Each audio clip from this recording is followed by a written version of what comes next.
नमस्कार। आज के इस वीडियो लेक्चर में हम हिंदी साहित्य के इतिहास में सूफी काव्य धारा यानी निर्गुण प्रेमाश्रयी काव्य पर विचार करेंगे। हिंदी साहित्य में सूफी काव्य परंपरा का समय लगभग 14वीं शताब्दी से 18वीं शताब्दी तक है। सामान्यतः माना जाता है कि इस परंपरा का जो सूत्रपात है वो 1379 ईस्वी में मुल्ला दाऊद की रचना चंदायन या लोरी कहा से हुआ। चंदायन का ही दूसरा नाम लोरी कहा है। इस काव्य धारा के अगर महत्वपूर्ण कवियों की बात करें तो इस काव्य धारा के सबसे महत्वपूर्ण कवि मलिक मोहम्मद जायसी हैं, जिन्होंने पद्मावत, अखरावट और आखिरी कलाम जैसे प्रसिद्ध काव्यों की रचना की। अन्य प्रमुख कवि यानी जायसी के अलावा जो और दूसरे कवि हैं इस काव्य धारा में वो हैं असायत, जिनकी रचना का नाम है हंसावली। मंझन हैं कवि जिनकी रचना का नाम है मधुमालती। फिर कुतुबन है जिन्होंने मिर्गावती लिखा। उस्मान है जिन्होंने चित्रावली नाम से काव्य लिखा। नूर मोहम्मद है जिन्होंने अनुराग वासरी नाम से काव्य लिखा। और कासिम शाह जिन्होंने हंस जवाहिर नाम से काव्य रचना की।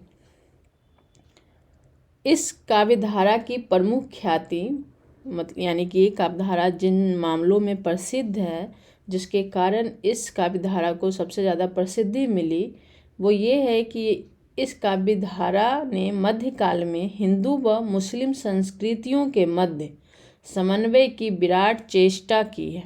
यानी कि हिंदू और मुस्लिम संस्कृतियों को आपस में मिलाने का काम करता है सूफी काव्य धारा।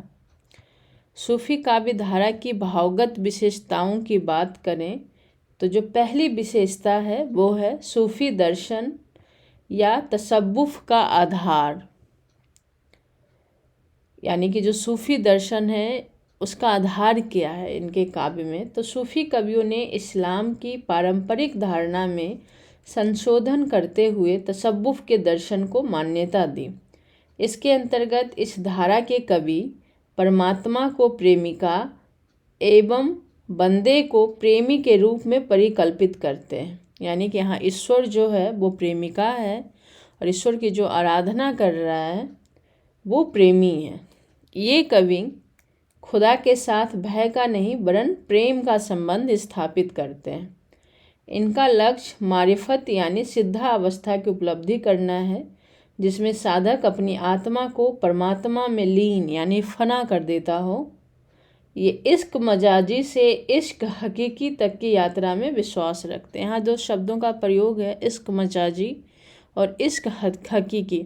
इश्क मजाजी यानी कि मानवीय प्रेम से इनका शुरुआत होता है, इनका दर्शन, फिर वो ईश्वरीय प्रेम तक जाता है। वो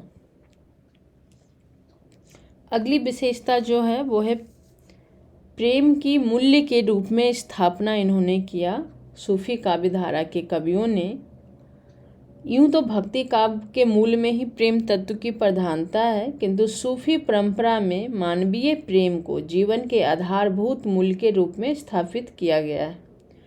इन कवियों का अलौकिक प्रेम अर्थात इश्क हकीकी, लौकिक प्रेम अर्थात इश्क मजाजी, ऊपर जो मैंने आपको बताया था इश्क मजाजी यानी कि सामान्य मनुष्य का प्रेम जिसको लौकिक प्रेम कहते हैं, इस लोक का प्रेम, जिस लोक में हम और आप रहते हैं उस लोक में रहने वाले मनुष्यों का प्रेम, उसको हम कहेंगे इश्क मजाजी।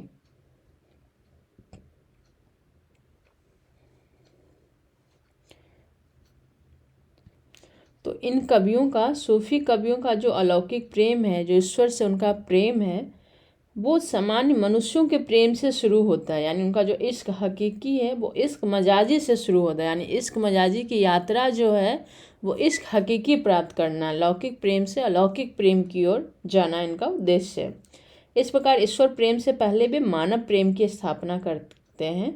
इनके अध्यात्म का सार मानव प्रेम है। पद्मावत में जायसी ने खुद लिखा भी है कि मानुष प्रेम भयो बैकुंठी, नाही ते काह छार एक मुट्ठी। अगर मनुष्य का प्रेम मिल जाए तो बैकुंठ स्वर्ग में आपको जगह मिल जाएगा, नहीं तो काह छार एक मुट्ठी, नहीं तो एक हाथ मुट्ठी भर जो छार है, जो राख है, वही जिंदगी है। प्रेम के बिना जिंदगी एक मुट्ठी भर राख जैसा है। अगली विशेषता की अगर बात करें तो वो है सांस्कृतिक समन्वय का सूत्रपात। ये बहुत महत्वपूर्ण विशेषता है सूफी काव्य धारा की।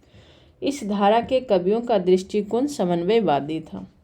उन्होंने पारंपरिक इस्लाम के ढांचे में भारतीय वेदांत की मान्यताओं तथा प्रेम तत्व का समन्वय किया।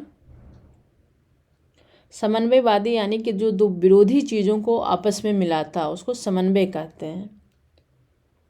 तो अब जानते हैं हमारे हिंदू धर्म और मुस्लिम धर्म एक तरीके से एक आम समझ बन गई कि बिल्कुल दो अलग धर्म तो हैं ही, इसको एक दूसरे के विपरीत विरोधी धर्मों के रूप में हम देखते हैं।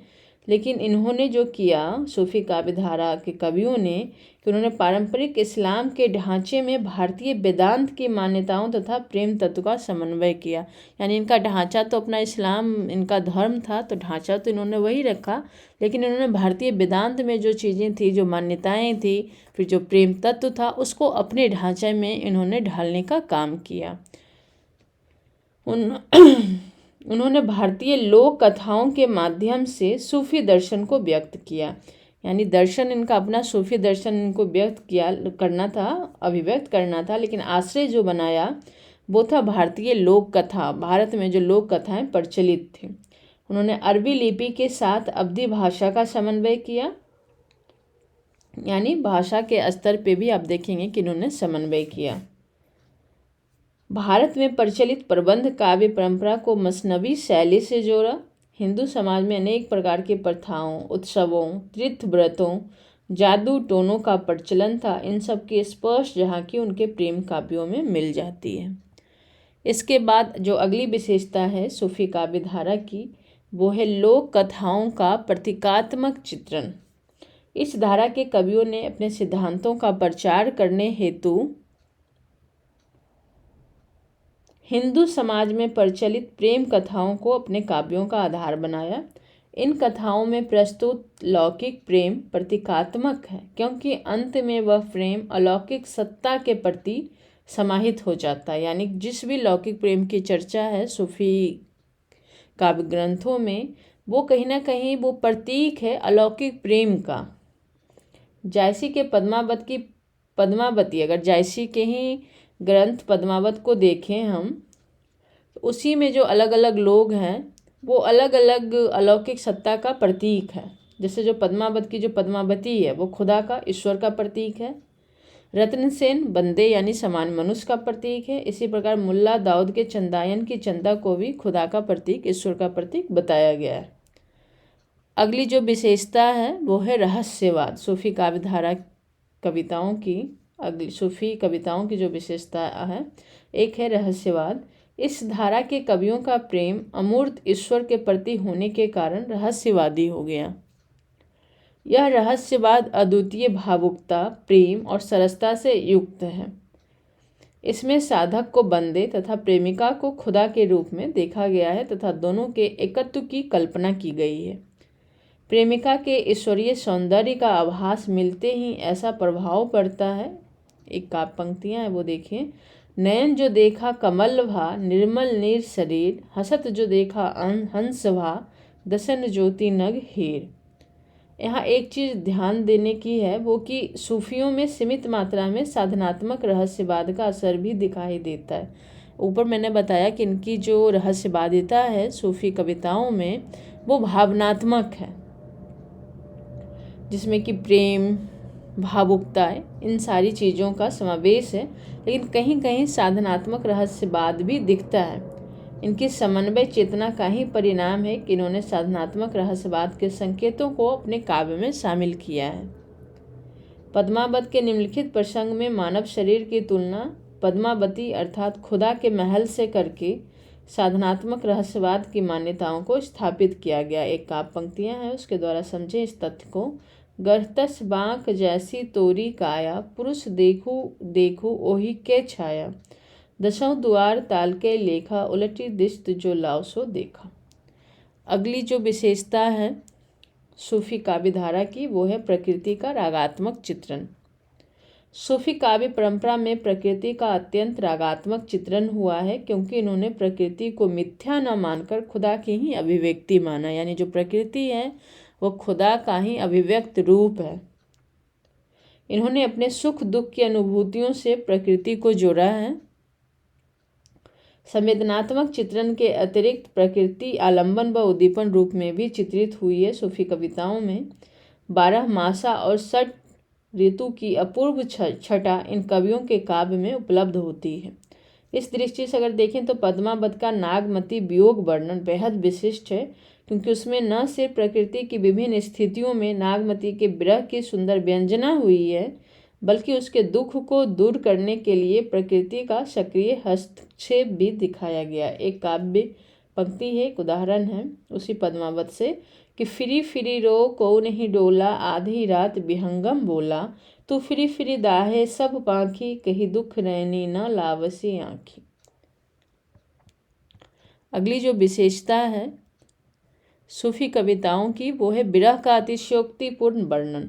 सूफी काव्य में आत्मा व परमात्मा के मध्य जो दूरी होती है वो पीड़ा उत्पन्न करती है, कष्टपूर्ण व असहाय स्थितियों को जन्म देती है।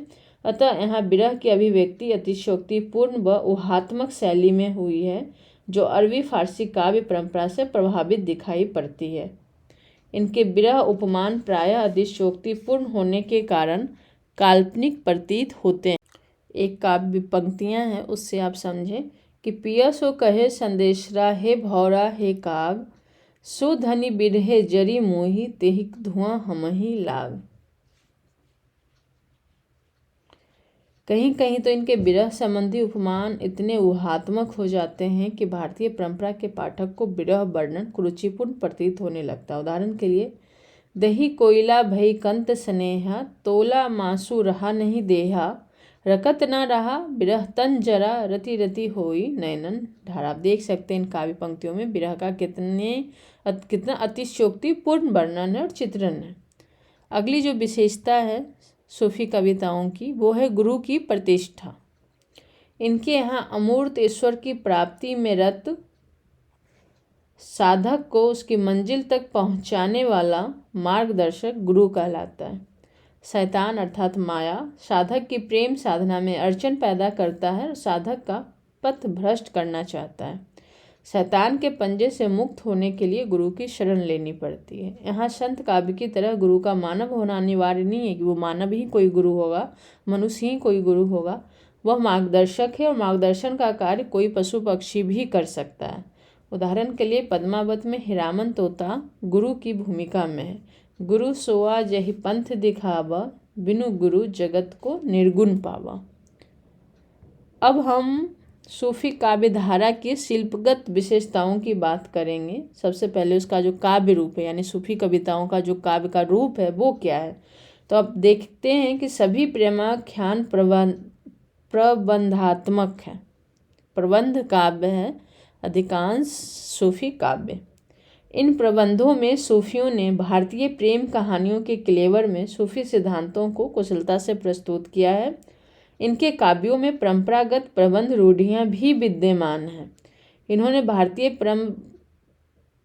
प्रबंध काव्यों के अनुरूप सर्गों की योजना का ध्यान नहीं रखा है। उनके स्थान पर वर्ण वस्तु संबंधी शीर्षकों की योजना की है। आचार्य शुक्ल के अनुसार इनके प्रबंधों की शैली मसनबी है। मसनबी शैली यानी जिसमें आरंभ में ईश्वर वंदना, फिर राजा की प्रशंसा, उसके बाद गुरु की वंदना और बाद में एक ही छंद में पूरी कथा आती है। आगे चलकर डॉक्टर गणपति चंद्र गुप्त ने सिद्ध किया कि सूफी काव्यों की शैली भारतीय है, न कि मसनबी। अगली विशेषता भाषा की देखेंगे, भाषाईगत विशेषता सूफी काव्यधारा की। इस काव्यधारा की भाषा ठेठ अवधी है।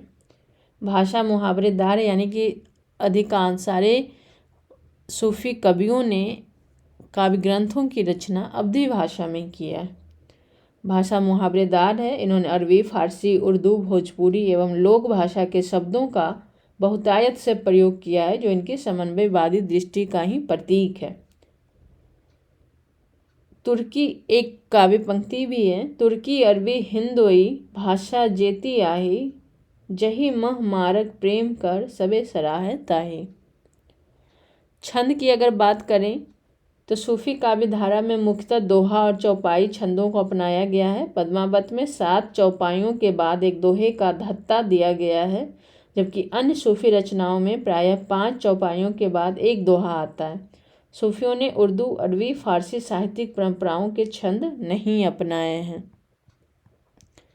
शिल्पगत विशेषताओं में अगली विशेषता है अलंकार।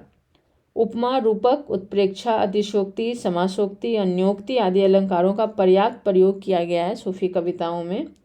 विरह की अधिकता दिखाने के लिए अतिशयोक्ति तथा उत्प्रेक्षा का और लौकिक कथा के प्रतीकों से इश्क हकीकी को झलकाने के लिए अन्योक्ति व समासोक्ति आदि अलंकारों का प्रयोग किया गया है।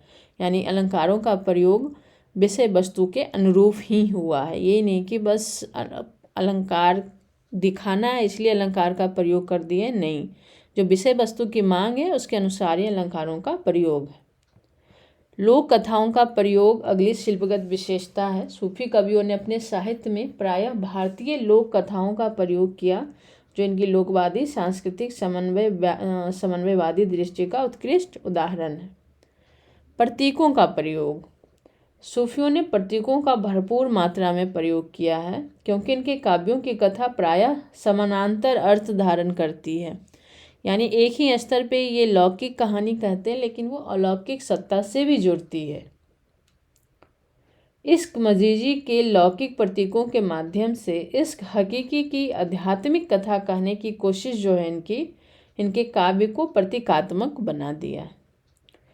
कुल मिलाकर अगर निष्कर्ष रूप में देखें तो सूफी काव्यधारा भक्ति काल के साहित्य की एक अत्यंत जीवंत परंपरा रही है, जिसने सांस्कृतिक दुविधा में फंसे समाज को अपरिचय व अविश्वास के माहौल से निकालकर सामाजिक संस्कृति के निर्माण पथ पर चलने के लिए प्रेरित किया।